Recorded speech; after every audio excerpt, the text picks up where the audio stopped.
Now, I want to look at the second discussion topic relative to our second video on positive behavior, and that is rules and standards and laws. And I want you to listen and pay attention, follow directions as stated in limits and boundaries of regulations, as well as following the golden rule, treating others as you desire them to treat you. And we also want to talk a little bit about bullying, including drugs, alcohol, violence, crime, and stress. All that stuff that we need to say no to. So here's thought number one. Limits and boundaries. Crossing the lines.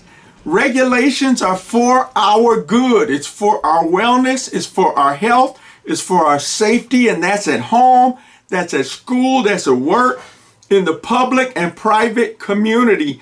We need limits, boundaries, and regulations and rules. And when you grow up and be an adult like me, yes, even laws. Because a stop sign is that 8-sided figure that's red with the white letters STOP.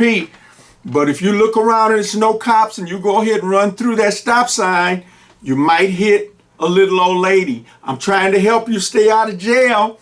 I'm trying to help you not get a bunch of tickets that can get a warrant for your arrest. So that's what we want to do. Be careful.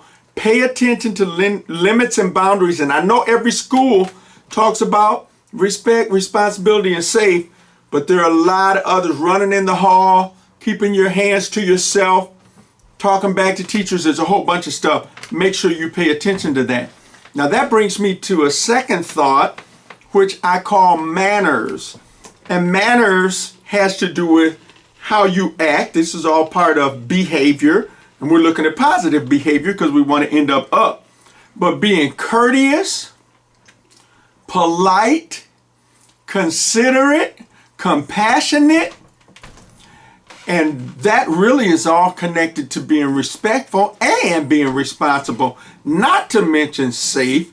When you're being considerate and polite, let somebody go in front of you. Don't cut in the line. Maybe pick up something on the floor that you didn't drop. It's all a part of compassion, and maybe even somebody you don't like, but they might need something. Have a heart. Do something to help them. It's going to come back to help you later. It's a good thing. It's going to always come back. So that golden rule, following it daily, always thinking about, would you want somebody to cuss you out? No, you'd be mad if they cuss you out, so then don't you cuss them out. That's all a part of what we're trying to help you do to have positive behavior.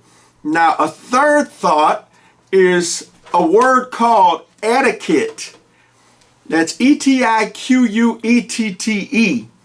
And it involves your actions and your reactions, but being proper and respectful, especially in your attitude, watching your temper, because I know some of y'all have anger management issues, and I understand about that, because there's some people that can get on your nerves and make you mad. That's all part of us being human.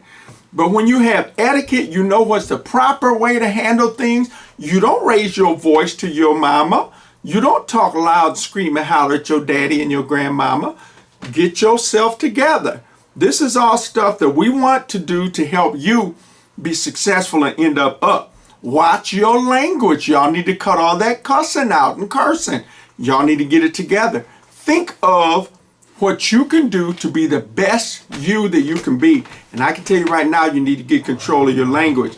Get control of your soul. Get control of yourself. And think about how you're going to solve a problem. And get some conflict resolution skills so you know how to deal with stuff. I just can't deal with this, so I'm going to just knock him out. But you're going to knock him out, and then you're going to end up in juvenile detention, and some of y'all older teens are going to end up in grown folks jail. And when you get in there, they're going to knock you out, and they're going to do more than that. So we want to make sure that you're thinking about that as it pertains to those rules and standards and laws.